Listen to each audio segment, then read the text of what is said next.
Okay, mga bro, ayan. Hello mga bro, magandang umaga sa inyo mga bro, no? So, meron na naman akong Barako 2 175. So, bagong-bago pa to mga bro. Kaso lang, problema daw nito, ayaw umandar, no? So, bagong-bago pa. Ilang buwan pa lang to? 3 buwan. So, bagong lahat mga bro, siyempre nice kung subscribe ninyo ang aking YouTube channel. Ayan, share, like na rin, paki-share at paki-pindot yung notification bell para sa mga bagong update ng aking video. Ayan, so bagong-bago, no, 3 months pa lang, nagluluko na, walang kuryente. Ito mga bro, so i-share ko sa inyo to ng step by step na paraan. So laging tandaan, share lang to mga bro, hindi tutorial. So una, meron akong tester na valve tester, ayan. So ito pa yung dati kong valve tester, no? Tagal na to. Marami nang naayos. Chichik ko muna yung battery. Ayan. So walang kuryente kahit konti yung battery, no? Lubat na lubat talaga. Walang charge kahit konti. Okay. So ibig sabihin nun mga bro, hindi nagcha-charge yung stator doon sa battery, no? Kahit nung umandar siya, kulang yung pasok ng charge doon sa battery, kaya yung battery nasira, nalubat, naubusan ng kuryente.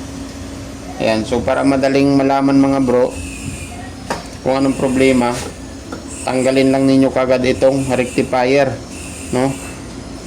Ayan, pag tinanggal ganito yung rectifier mga bro, itong kulay dilaw galing sa stator coil yan. Tika, zoom natin, pakita natin.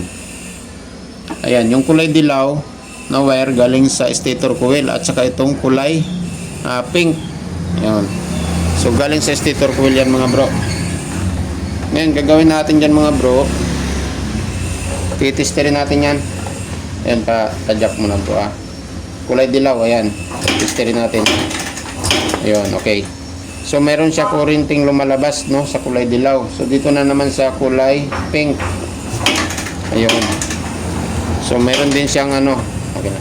Meron din siyang kuryente. Kaso pag kinabit mo tong rectifier, no? Nakakabit nyo, ito ba yung original pa na rectifier na? Pag ikinabit mo tong rectifier, pag tinisting mo yung palabas, no? Yung tutulak na kuryente palabas sa rectifier papunta sa battery, papunta sa CDI, yung kulay puti. So pag tinisting natin to tapos tadyakan, ayan, pakita ko sa inyo, walang ilaw, walang kuryente lumalabas. So ibig sabihin mayroon pumapasok dito sa rectifier galing sa stator coil, pero walang lumalabas galing sa regulator. Wala siyang tinatapon papunta doon sa susian, ignition switch, patungo dun sa CDI. Okay. Kaya ang problema nito mga bro ay rectifier. Okay. Ayan.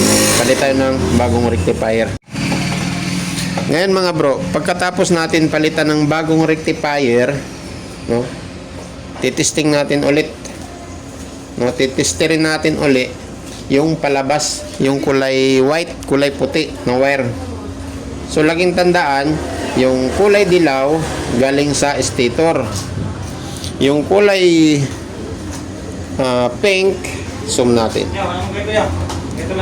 Wala dyan. Pero pang Barako din. Di ba pwede? TTGR. May natanong dyan. Okay lang din, pero sige natin. Baka hindi na ako niyan. Kalimutan ko na tuloy yung okay, yung kulay pink galing din sa stator coil. Ayan.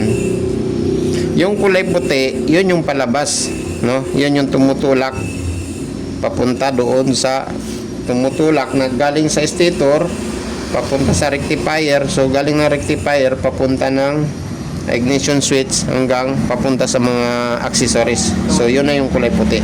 Okay? Yan mga bro, testing natin yan mga bro, no? Lagyan natin ng bagong rectifier sa mga bro, no? Replacement lang. Lipatin natin. Pero 200. Okay. Lagyan natin mga bro. Huwag mo may susi ah. Ayan, sige, patadyak natin mga bro. Meron na siyang bagong rectifier. Testing natin.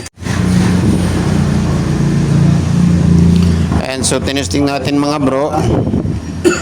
Meron siyang konting, meron naman siyang konting, ano ba yun? Meron din naman siyang konting kuryente. No?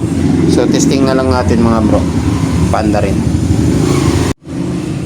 Pero? Kaya kasi din.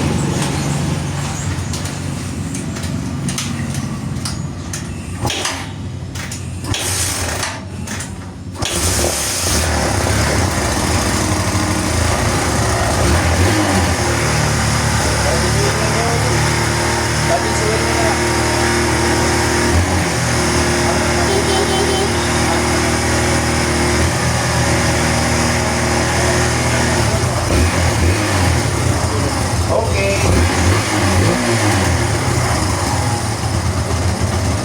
Mainit, hindi namin sa patayan niya. Sa rectifier yun.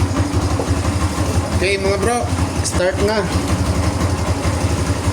Ayan, so testing natin ulit.